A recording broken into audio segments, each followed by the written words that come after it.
How do I bring this higher?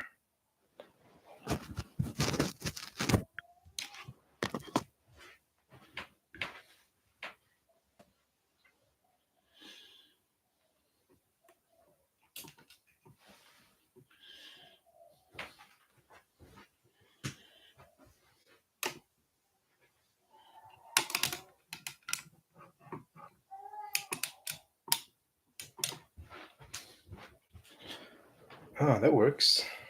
Sweet. Sweet.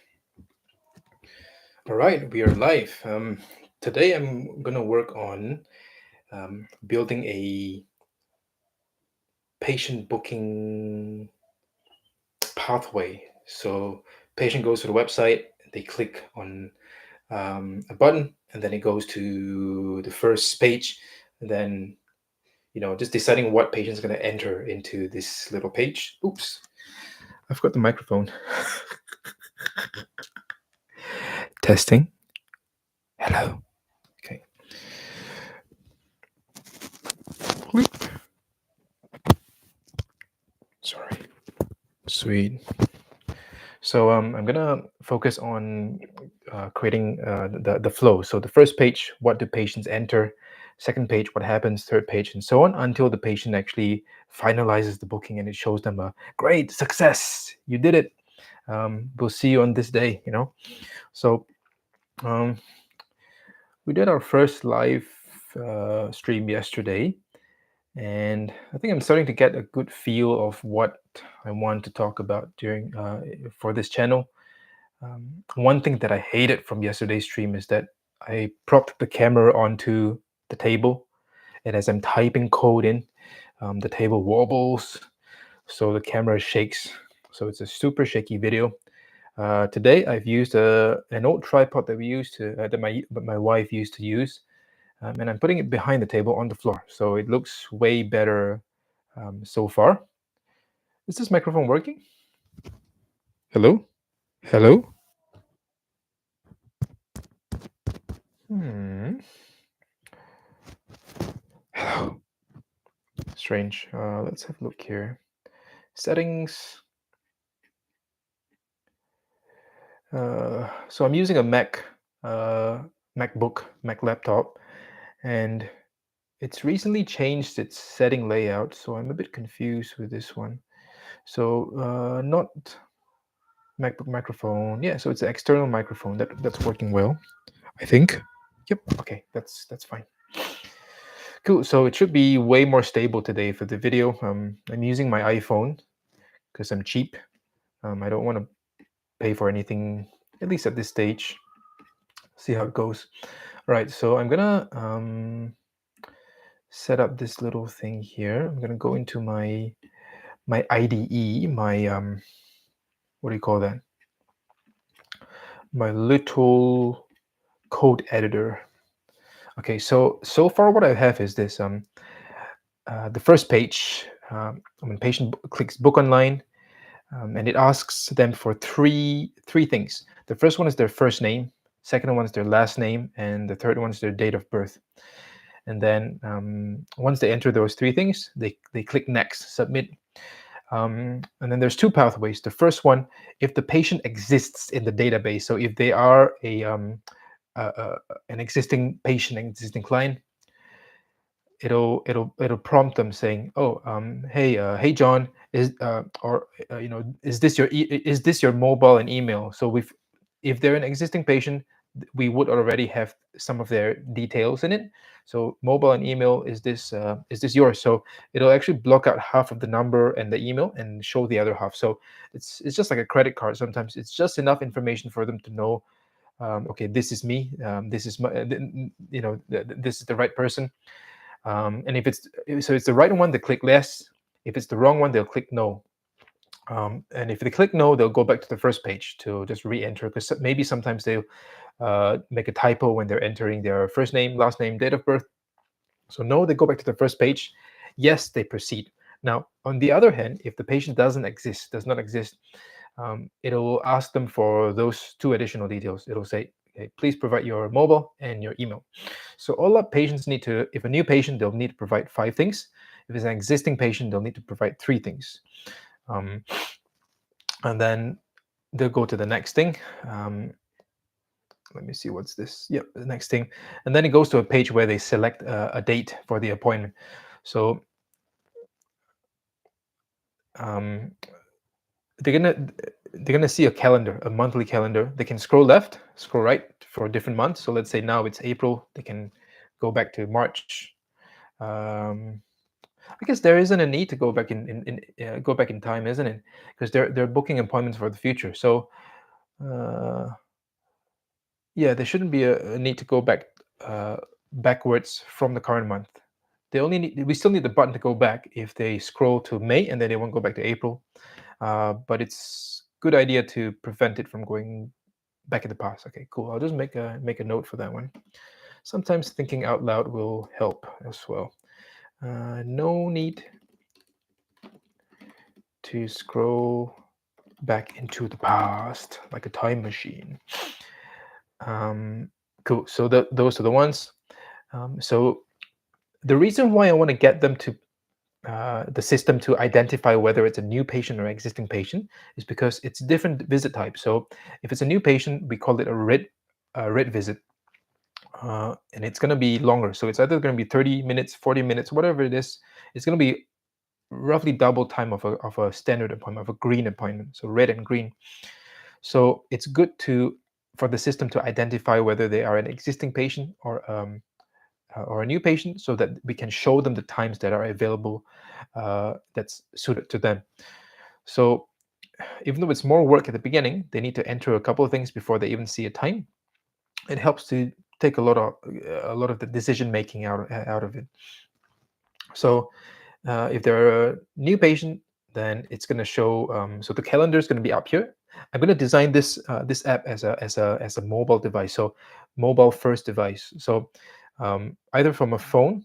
I'm not sure whether I want to do it this way or like a landscape or portrait. Maybe both. It'll be good, but it's designed more for tablets and phones so that I can use it. And the patient can use it on a phone. These days, most people use the phone to do these things anyway. So if it's a new patient, and then the calendar will be up here. So you scroll left and right. Is this left to you guys? Left? I would assume it's the opposite of me. So this is my right, but should be your left. So left and right, and that'll switch the calendar. And then right below will be the time. So if I click on a date on this calendar, let's say I click on 11th April today, it'll show the times available today. Let's say I've got 3 times available for a new patient. It'll show that. And I've got 7 times available for an existing patient. It'll show all 7 so they can click on it. And then once the patient clicks on it, that bottom part displays, okay, confirm visit for John on Monday, blah, blah, blah, blah, blah, at 3 p.m. They can go back to the previous screen where they've got all the little buttons. They've got different times, but they can also go click on confirm, and then it'll go to the success page, which is success. Please check your email for more details, for visit details, for more details. Well, maybe I should put more details. It feels a bit more like mysterious, like you want to know more, Cool. So I'm gonna write the URLs, for this this flow.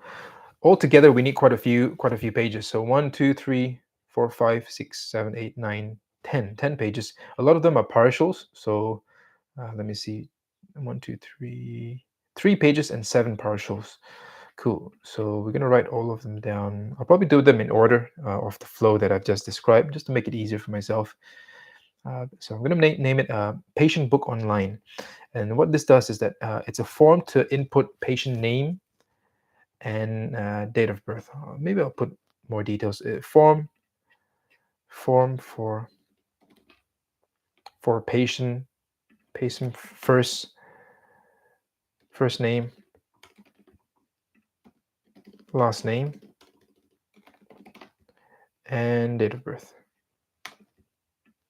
Cool. So we go to views. We've got a form for this already. Go to views, and we'll just replace this description. I like to keep everything nice and neat, So everything that I write in the URLs, I'll transfer it into the views as well. Cool. So I'm seeing all of this here now. Okay, so we need the form. That's the first and foremost. We need the form. So if request method is post, if they're actually submitting the form, then we want them to save. We want the Django to save it, but not. So we want Django to recognize that it's bring that information to the next step, bring the first name, last name, and date of birth to the next step, but not to save it into the database. So I think it's something like a save false or something like that. Let me just have a look and see. Okay, so this is when I get lazy and I just ask ask AI. Okay, Django code view for. This is just use keywords for just to use less typing. Can ChatGPT or actually do something like what Jarvis does in Iron Man? Can they actually talk with? Can I actually talk to them and then they reply back in text? I don't know if they can. That would be much easier. Okay, for saving form instance, but false, not to database. Is the camera shaky? I don't think so, right? I can move the. Oh, it's a little bit shaky. Why is that? Oh, okay. So it is actually touching the. Let me bring it back a little bit. That should be better. Is it shaking? Maybe a little bit, but should be better. Anyway, okay. So if you want to create a form instance without saving it, use commit false. Sure. Form save, and we have to do the instance. So form.save. If form is valid. Sure, yeah, we have to do it right after. So, okay. So if request method is post, the form equals to this, and request.post, data request.post.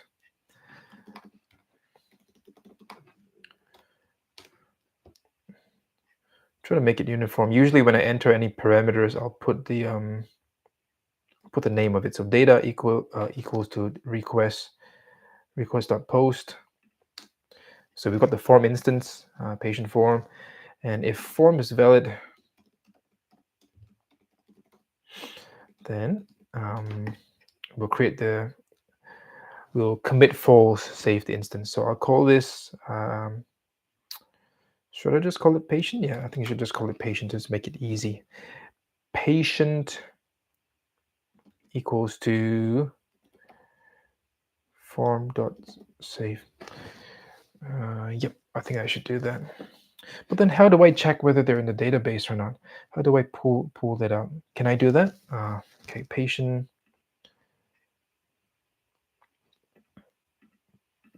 form save commit equals false. Cool. So we've got this instance that's not in the database, but we can actually use it for other things. Cool. Okay. And we should have this. Well, we don't actually need this patient instance in the view in the context because we're not going to really use it for anything. Okay. Okay. Hi chat. How do we place something in context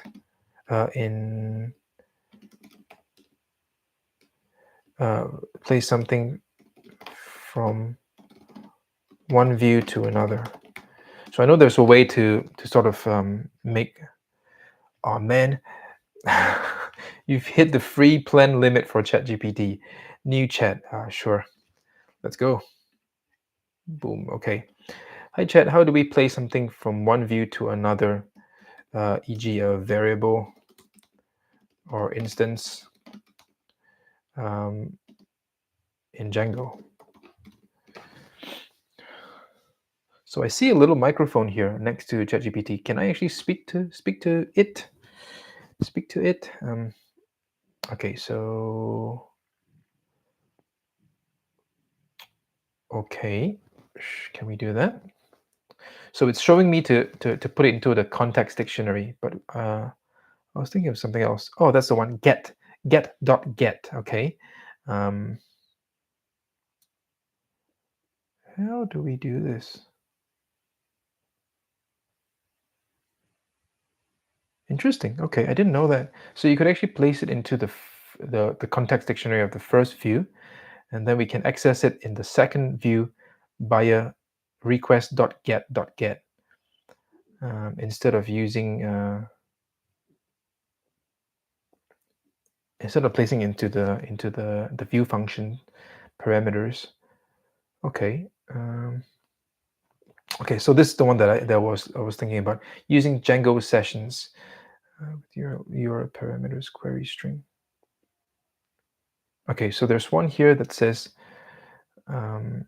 so request.session in square brackets the name of the variable, and then we put the instance, and then we can pop it into something. Can we put an instance, or does it have to be a...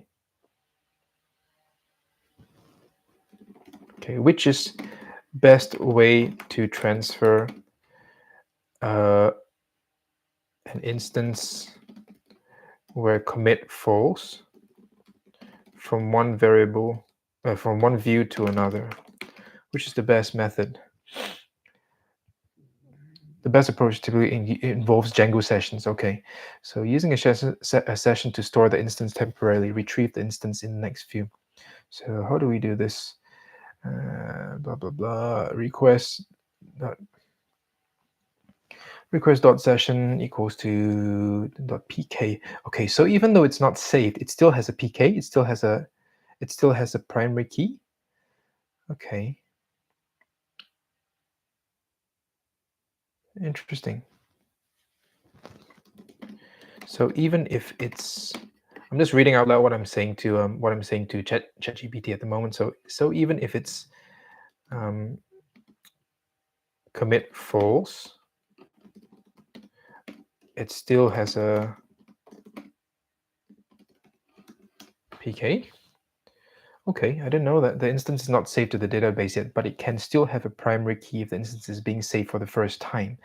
This is because the model instance is still still assigned a temporary primary key value. Okay, sure, I didn't know that. Cool, so we can actually do it this way, because it has to, Django session has to store a simple variable like a string or an integer or a Boolean value, but it cannot store the instance itself. So we have to use the PK to access it.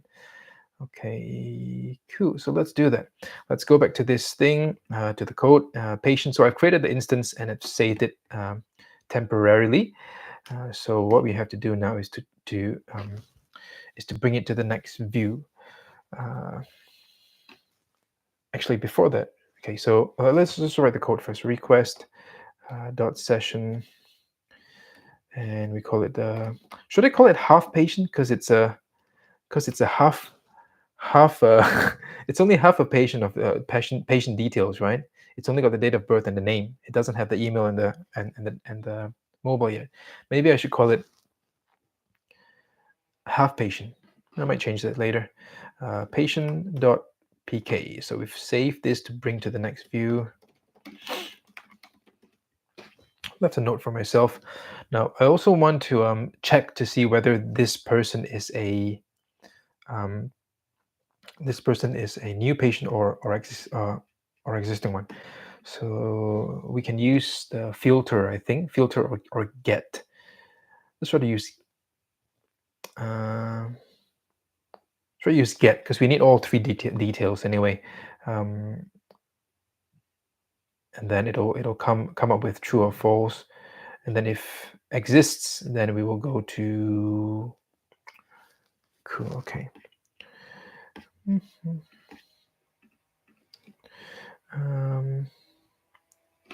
Okay, I'm not going to be so lazy. I'm going to look at my notes from Django and try to see if I can do this myself without asking ChatGPT. So class name, objects, we're getting this one here. So I think it's a get, instance. Yeah, get single instance. Okay, sure.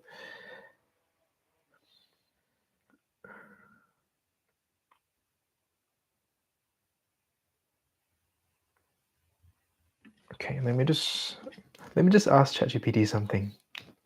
Okay, what's another way to write this to see if exists or not?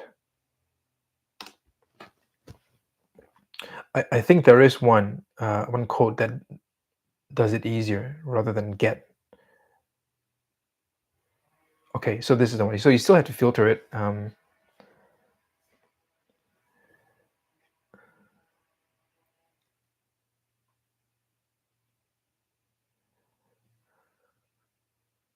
Okay. Man, I've gotten so lazy after using ChatGPT. I have no confidence in my own code. I should just try to write my own code rather than depending so heavily on AI. So if class name exists, okay, let's do it this way. If patient dot objects dot filter, so filter, we want to put all the three variables. So I might make it into this one to make it easier to read. Dot exists. Cool. So let's go back to the models. So models for patient, first name, last name, date of birth. That's the one. First name equals to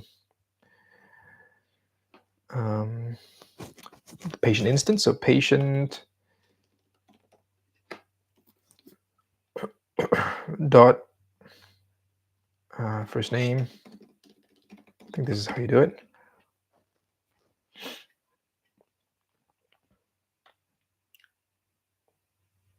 Yep. Okay, sure. Yep. First name, and then last name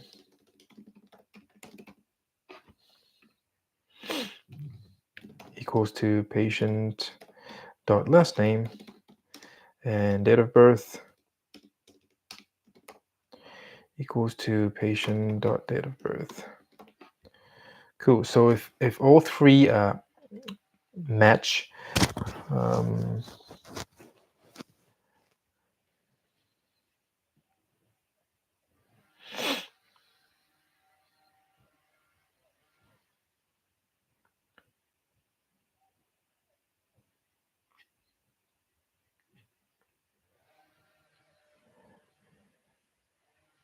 okay, I should ask, is it better to filter or get for this case? Filter with first generally better option over get. Okay, especially if you want to safely handle situations if they may not exist. Okay, sure. So first with dot first, filter with first. What does the first do? Will return, and using first will return none if no matching object is found instead of raising an exception. So you don't want to raise an exception is the main thing. You want to return none instead. I see, okay.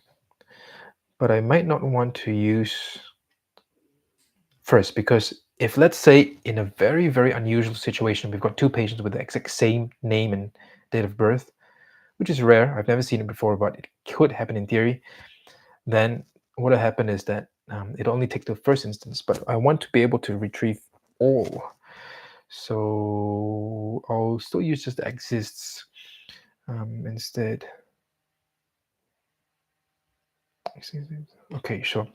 So if patient objects filter all three match exists, then what we'll do is we will put a let's go back to this thing here.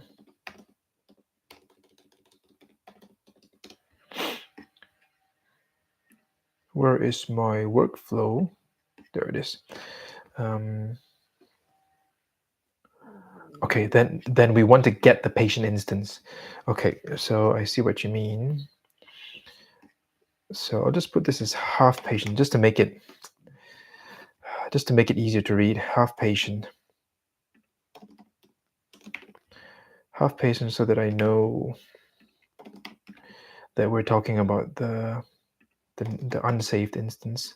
Half patient exists, and then we want to get the existing patient. So existing patient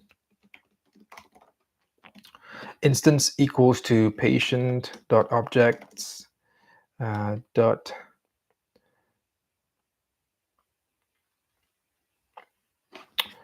get or filter now. Did I say get? Okay.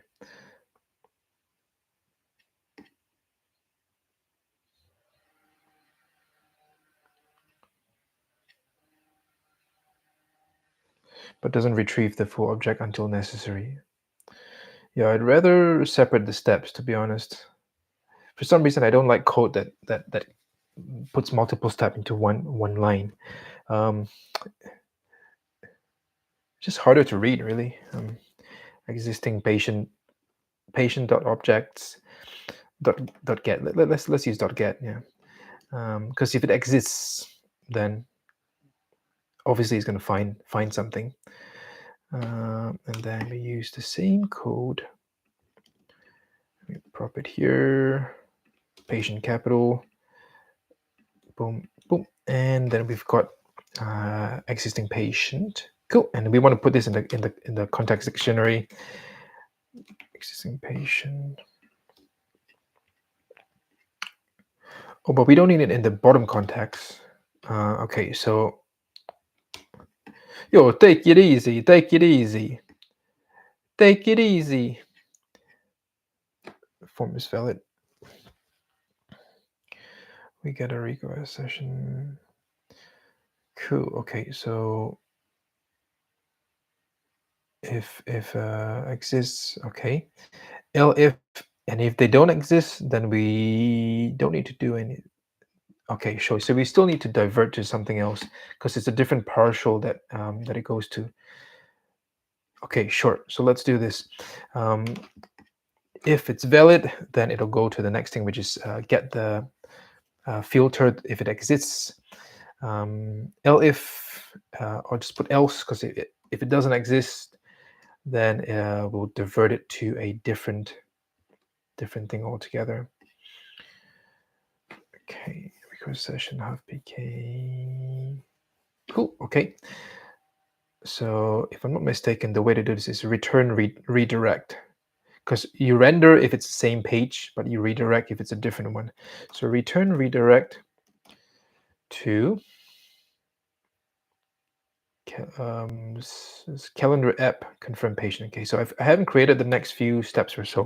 I might actually just do that first. Should I? Yep. Okay, let's do that first. So hash, this is a partial, and what it does is it's a form for patient mobile and an email.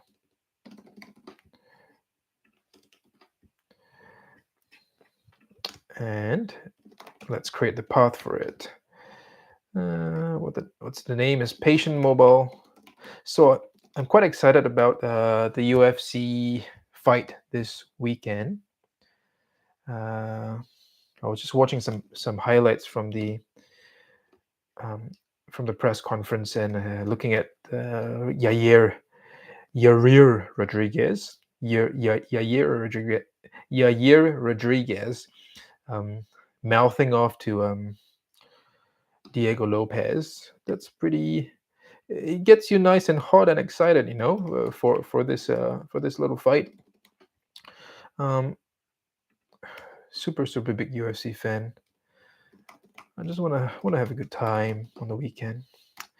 I used to work on Sundays and Saturdays, Sundays especially, because in Australia, UFC plays on Sunday afternoons, so I wouldn't be able to watch that.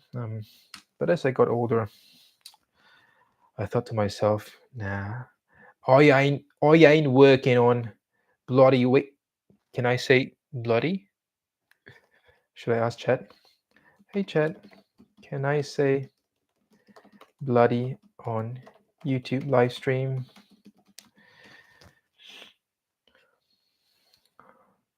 Generally allowed, but it's important to consider the context. While bloody may not be as severe as other curse words, YouTube has guidelines that prohibit hate speech, harassment, excessive vulgarity. Okay, so I shall not use that word then. Sorry. Okay, let's go back to coding. Partial for... What was I saying? Can't remember now. Partial for patient... okay. Prompt if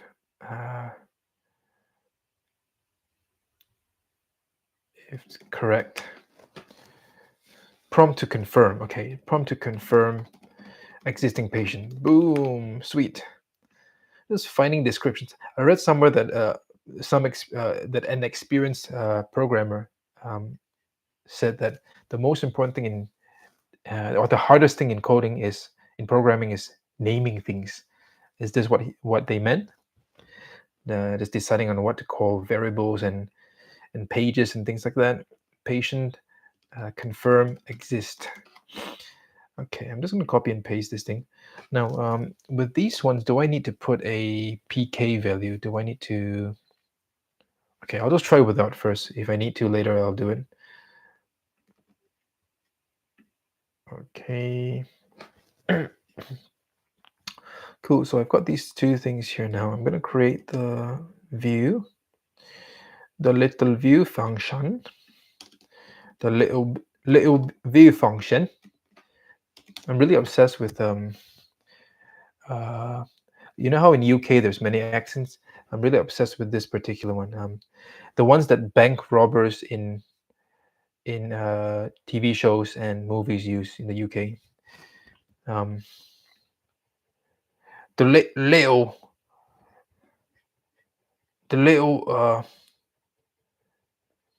I can't think of it now. Anyway, I cannot multitask.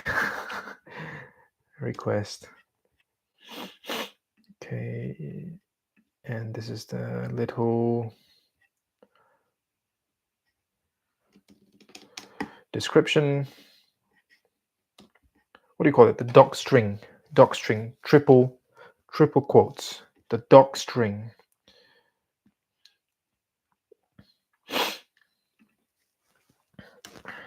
If patient is not, if patient does not exist, then we'll go to this one. And firstly, we want to get the half patient instance. So how do we do this again? Let's go back to this thing.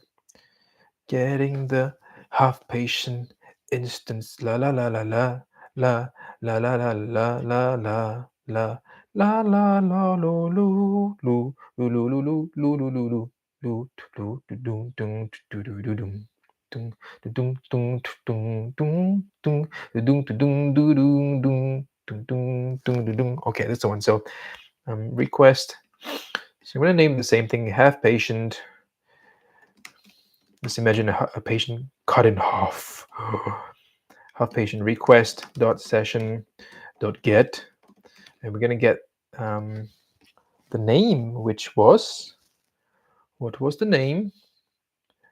Well, we're going to call it half patient as well. Half patient.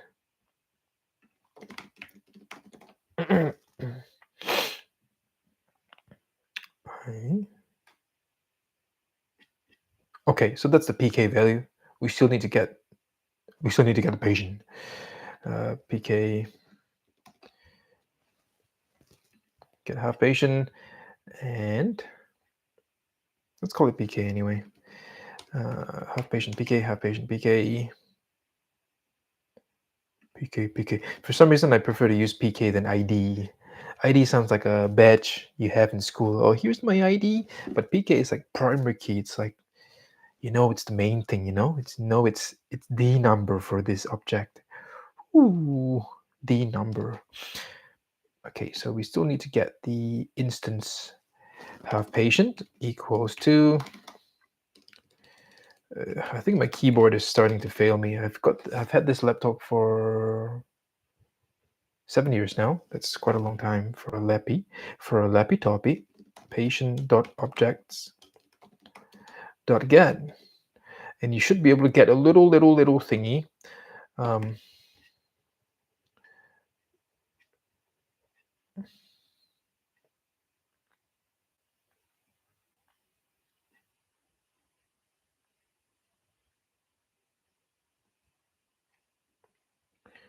Should be able to get it right.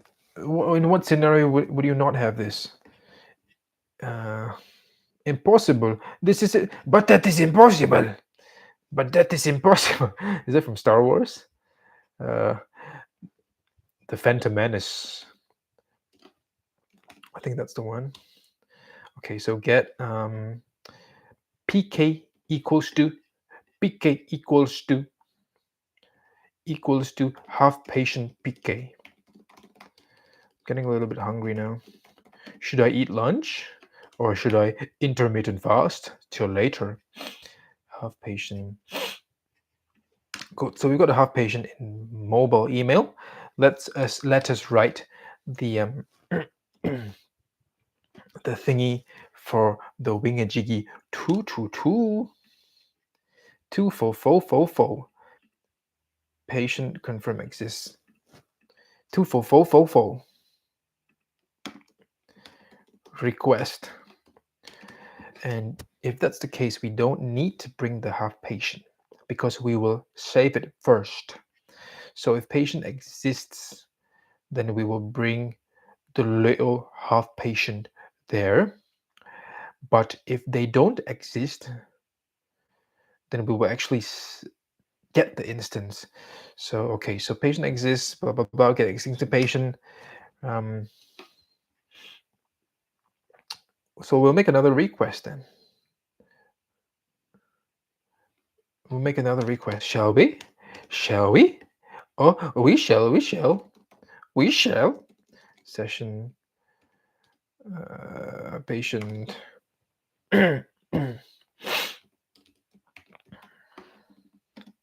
So I'm listening to a music from a channel called Bunny Hop Up High, I think.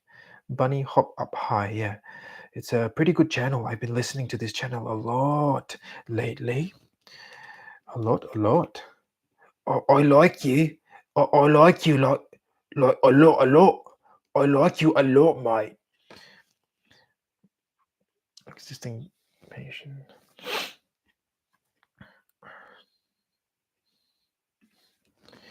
I like you a lot, mate. A lot, mate. I like you. I think that's from a horror movie. I think it's called VHS. It's like an anthology of an anthology of horror shorts. And in one of the films, there is a creature that tries to seduce a man in a bar, and all she knows to say is, "I like you. I like you." It'll always stay with me forever and ever and ever. That scene. What is this? Existing patient.pk. Why is this pk blue? Ah, because it's been created, that's why. Okay, so in that case, we're going to return redirect to 22222 24444 calendar app dot dot dot dot and this is confirm exist. Okay. Cool.